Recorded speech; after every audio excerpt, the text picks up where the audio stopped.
Здраво на сите и добре дојдовте на мојот канал. Ова видео е насловено зошто треба да ја читаме Проклета Авлија од Иво Андрич. Ова е едно од неговите најважни дела и тука се дебатира дали е ова новела или е краток роман, како и да е, нема да се занимаваме со тоа затоа што ова е едно одлично дело кој што сметам дека треба да се прочита, особено ако ве интересира литературата и како функционира добрата литература. Со тоа што ако ме пратите редовно, знаете дека освен што правам рецензии, најголем број од видеата се всушност такви видеа во кои што давам можеби синопсис еден и кои работи ми се допаднале во романот, кои во делото, кои работи можеби не ми се допаднале. Меѓутоа почнав да правам, мислам дека веќе се собраа можеби 5-6 видеа во кои правам една анализа на делото. И обично земам или по-долги раскази кои што се познати култни раскази или пократки романи некои кои што се едноставно едни од најдобрите примероци или дела во литературата. Зборувам за Мртвиот Джеймс Џојс или Павилјон број 6, расказот на Чехов, или за Писарот Бартолби. Значи со тоа што во тие видеа едноставно освен што го отварам делото и има спойлери, значи не го прераскажувам, меѓутоа главните моменти во тоа дело ги отварам, меѓутоа и правам анализа со тоа што пробувам да протолкувам некои важни моменти или аспекти на делото, што значи дека ако мислите дека овде има спойлери и сакате да го прочитате прво ова дело, да ја прочитате Проклета Авлија, можете да го направите тоа и да се вратите на ова видео и така да ви се дополни сликата, или пак можеби на криштата ова е кратко дело, можете да го гледате ова видео и да ви биде интро за читање на новелата. Проклета Авлија, Иво Андрич. За Иво Андрич нема потреба да се зборува премногу. Иво Андрич е светски писател, меѓутоа од поранешна Југославија, еден од најдобрите, најголемите писатели од тоа време. Човек што ја добива Нобеловата награда, единствен од поранешната бивша Југославија кој што ја добива таа награда. Познат е секако по Мостот на Дрина, Травничка хроника. Има напишано, имам читано и негови и кратки раскази. Еден од неговите раскази го имам во аудио верзија, Смрт во синановото теќе, може да го најдете на каналот. Меѓутоа Проклета Авлија се смета дека некои ја нарекуваат матична клетка на неговото творештво, во смисла на тоа дека тука во сконцентрирана форма се содржат можеби и сите теми со кои што во згусната форма, сите теми со кои што Андрич се занимава. Јас го имам ова дело на македонски преведено од Аполон Гилевски. Има еден одличен поговор кој што мене искрено многу ми помогна да го разберам ова дело подобро. Андрич го издава ова дело во 1954 година и има една, не е тоа контроверза, меѓутоа еден интересен факт дека таа година почнува да се доделувани новата награда. Тоа е награда за најдобар роман, таа уште се доделува во Србија. Тоа била првата година, меѓутоа не му ја доделиле на Иво Андрич ова награда, иако бил номиниран за овој роман, оваа новела, токму затоа што сметале дека тоа не е роман, туку е новела. И на некои сметаат дека бил оштетен со тоа, меѓутоа како и да е, подоцна добива Нобеловата награда. Меѓутоа дознав уште еден интересен факт е дека Андрич го почнал ова дело, или не знам дали било како концепт, како скица некаква уште во 1928 година. Зашто станува збор? Она што треба да го знаеме на самиот почеток е дека иако е мало дело, има 100 страници, е многу комплексно дело и начинот на кој што пишувано е интересен, комплексен. Како што кажав, ако сакате да разберете како функционира добрата литература, може да се анализира ова дело, може да се проучува, затоа што напишано е, да ви кажам како е напишано, иако е една приказна, во неа се содржат повеќе приказни, има приказна во приказна, и за да добиете една слика, значи може да си представите дека се како концентрични кругови од кои што почнуваме од надвор да навлегуваме полека во срцето на приказната, и еве како почнува ова дело со еден прекрасно поетично отварање на Проклета Авлија. Зима е. Снегот завел се до куќните врати и на сему го одзел вистинскиот облик, а му дал една боја и еден вид. По таа белина исчезнале и малите гробишта на кои само највисоките крстови со врвовите дзиркаат од длабокиот снег. Единствено тука се гледаат траги од тесна патека низ нечепнатиот снег. Патеката е разгазена вчера за време на погребот на фра Петар. На крајот од таа патека тенката линија од пратот се шири во неправилен круг, а снегот околу него има румена боја на расквасена глина и сето тоа изгледа како свежа рана во општата белина што се протега во недоглед и незабележливо се губи во сивата пустина на небото, се уште полно со снег. Сето тоа се гледа од прозорецот на ќелијата на фра Петар.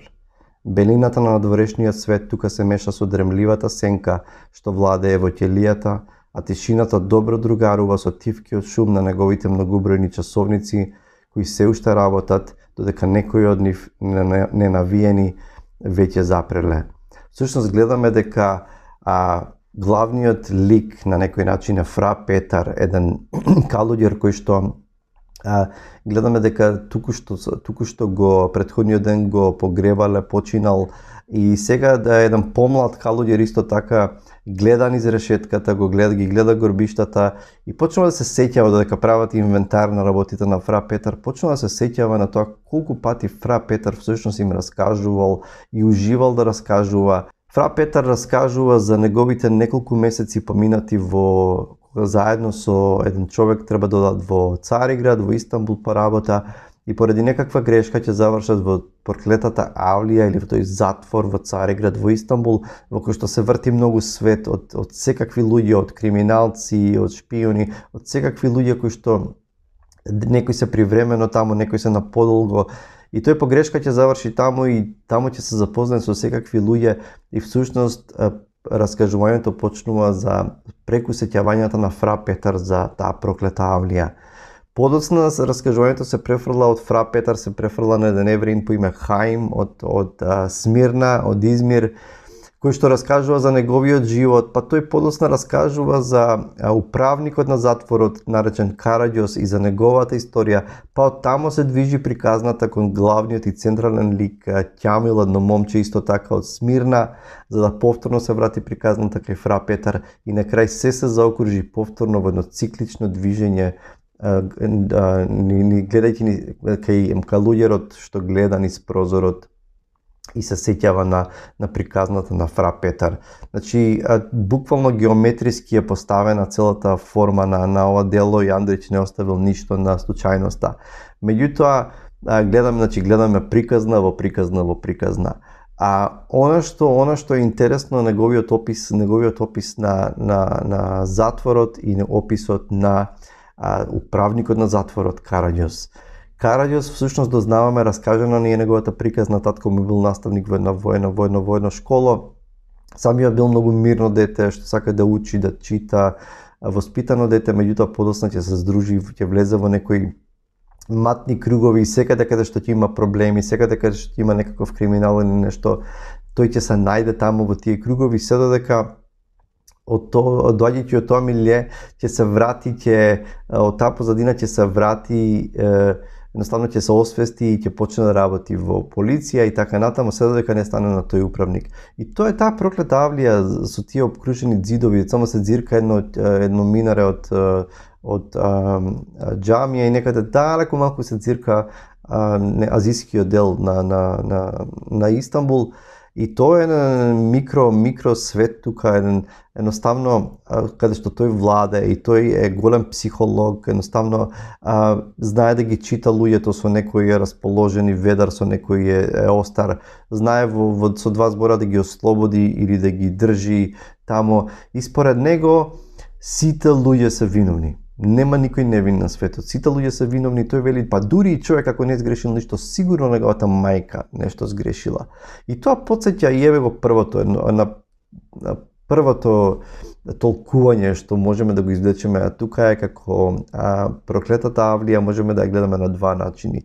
Проклетата Авлија, тој затвор во кој што има секакви луѓе од сите националности, сите вери, како еден приказ, една слика на самиот свет, во кој што постојано доаѓаат нови луѓе и луѓе си заминуваат. Нови луѓе се, како што во светот нови луѓе се раѓаат, луѓе умираат, меѓутоа таа бројка постојано е константна, непрецизно константна, меѓутоа постојано светот екзистира и со сите своји маки, судбини, борби и така натаму. Од друга страна можеме да го гледаме Караѓос и како самиот ѓавол и како оној што проклетата Авлија можеме да ја гледаме како пеколот и како тој е едноставно со тоа што и смета дека никој не е невин, сите се виновни тука, можеби едноставно тоа е негов дом, негово владење, некакво негово царство во кој што се собрани сите оние што нешто направиле против законот и така натаму, и тој може да ја игра да представува таа слика на ѓаволот, тоа е, а самиот проклета Авлија да го представува пеколот. Мене повеќе ми се допаѓа толкувањето дека проклетата Авлија го представува светот, и тоа е за Караѓос. Меѓутоа, Фра Петар ќе се запознае и всушност прво ќе ја слушне приказната на Ќамил од Хаим, кој што исто така ја гледаме и неговата приказна, раскажам, тој е немирен човек, кој што неспокоен човек, кој што само се врти наоколу и има потреба да прераскажува работи и да дознава работи. И во Хаим, како Ќамил всушност е момче кој што се предало на науката на историјата и ќе се предаде на големо изучување, со тоа што би рекле дека можеби и преголемата наука едноставно му го завртала умот и всушност и кога ќе пробат да го одбранат него, всушност едноставно управителите или законодавците или власта таа ги гледа црно-бела работите и таа нема толеранција за кога некои за било какви дури потенцијално субверзивни действија или изјави или мисли против султанот и против власта. И ќе видите зашто станува збор. На почетокот на 5-то поглавје почнува на овој начин. Вели, тоа е во нов и свечен облик древната приказна за двајцата браќа. Откако постојат светот и векот, постојат и непрекинато повторно се раѓаат и обновуваат во светот двајца браќа соперници. Едниот од нив е постар, помудар, посилен, поблизок до светот и реалниот живот и до се она што ги врзува и предвижува мнозинството луѓе, човек кому се му поаѓа од рака, кој секој миг знае што треба, а што не треба да стори, што може, а што не може да се бара од другите и од себе. Вториот е негова суштинска спротивност, човек со краток век, лоша среќа и погрешен прв чекор, човек чии стремежи постојано одат покрај она што треба и надо на што е можно. Тој е во судир со постариот брат, а судирот е неминовен и тој однапред ја губи битката. И тука ни е раскажана приказната всушност дека Ќамил ја толку многу се задлабочил во приказната на двајцата браќа, едниот е Бајазид, другиот е Џем Султан, кои што се синови на Мехмед II освојувачот. Мехмед II освојувачот е оној што во 15-тиот век всушност под негово водство конечно паѓа Константинопол, го освојува, меѓутоа кога тој ќе умре, овие двајца браќа, постариот Бајазид и Џем, се борат за власта. И тоа е речиси како не знам, некаков јунгијански архетип на двајца браќа соперници кои што постои во многу култури низ историјата и го гледаме и тука. И тој ќе се задлабочи во таа приказна всушност Бајазид, нели тој умерен, мудар брат кој што ги разбира работите, на некој начин ќе ја освои власта и Џем ќе биде во постојано бегство и се раскажува тука неговата приказна и тој ќе го прочитате и самите како го носат на запад, како папата го бара, како го користат за уцена, за да извлекуваат пари со тоа што западните сили, нели од Западна Европа во тоа време, христијанските сили за да го уценуваат неговиот брат со тоа што му се закануваат дека би застанале позади овој, позади Џем Султан и би тргнале да го вратат царството. И тука се раскажува неговата приказна. Меѓутоа има еден момент кој што е клучен, а тоа е што самиот Ќамил толку навлегува во приказната што тој се поистоветува и смета дека самиот тој е Џем Султан. И тука работите малку се изместуваат. И тука власта има проблем и може да каже па овој човек е луд, меѓутоа од каде да знаеме затоа што се наоѓаат во сличен историски момент во Османлиското царство и тука тој не смее да биде, затоа тој е таму затворен и никакво разумно резонирање не помага во тој случај и го држат таму. И не може да кажеме дека тоа е прашање на шизофренија, дека овој млад човек е шизофреник и како и да е, меѓутоа тоа не можеме да го тврдиме со сигурност и тука на некој начин Иво Андрич малку ја придвижува приказната речиси кон фантастичното, можеби тоа е на еден феноменален начин. Тоа значи стои како центарот на приказната на тој судир на тие двајца браќа, иако во самата приказна може само да не сетуваме, Андрич го напушта механичкото време на некој начин и приказната носи во времето во универзалното време, со тоа што немаме никакви индикации или одредници за да одредиме точно кога се одвива оваа приказна. Ова се два од според мене најинтересните моменти и најинтересните толкувања на ова дело и мислам дека се два важни клуча за одлучување и разбирање на ова дело. Значи, она што треба да го знаеме дека ова дело има циклична форма, значи е многу збиено во содржина, значи има повеќе приказни кои што се збиени само на 100 страни и кога го читате ова дело, кога читате Проклета Авлија, имате чувство, иако сте прочитале 100 страни, 100 страни буквално, имате чувство дека сте прочитале некој огромен, раскошен роман. Значи, многу комплексна структура, речиси како концентрични кругови на раскажување, циклична структура и еве како се враќа на крај, како еден од последните параграфи на делото на Проклета Авлија вели вака: и тука е крајот, нема веќе ништо, само гроб меѓу невидливите фратарски гробови, изгубен како снегулка во високиот снег, што се шири налик на океан и се претвора во студена пустина без име и знак. Нема веќе ни приказни, ни раскажувања, како да го нема ни светот поради кој вреди да се гледа, да се чекори и да се дише.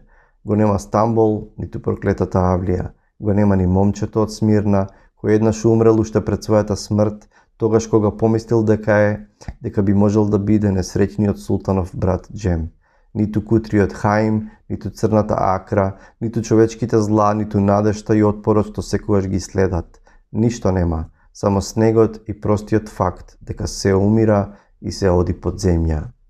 Вака завршува можеби малку песимистички Проклета Авлија, Ќамил го одведуваат од Проклетата Авлија на крајот и не знаеме што се случува со него. Не знаеме дали ќе биде убиен сметејќи дека е опасен за државата. Не знаеме дали завршува во некаква лудница, во некаква институција во тоа време. Не остава со отворени прашања што се случува со него. Меѓутоа сепак ова е едно дело кое што ќе може да едноставно да влие на надлабоко ниво, да ви постави прашања, да ве натера да размислувате, а тоа го прават според мене всушност сите добри и големи дела. Останува на вас, ако не сте ја прочитале Проклета Авлија, да ја прочитате. Се надам дека ова видео ќе ви помогне за разбирање на ова дело. А ако сте ја прочитале Проклета Авлија, време е да ја препрочитате исто како што јас ја препрочитав после многу години и иако првиот пат не ја доживеав толку баш убаво, немав некакво убаво искуство, сега искуството беше сосема поинакво и сосема поинако ја доживеав. Чувајте се, заследете ме на Facebook, на Instagram и на YouTube и чекајте ново видео. Поздрав!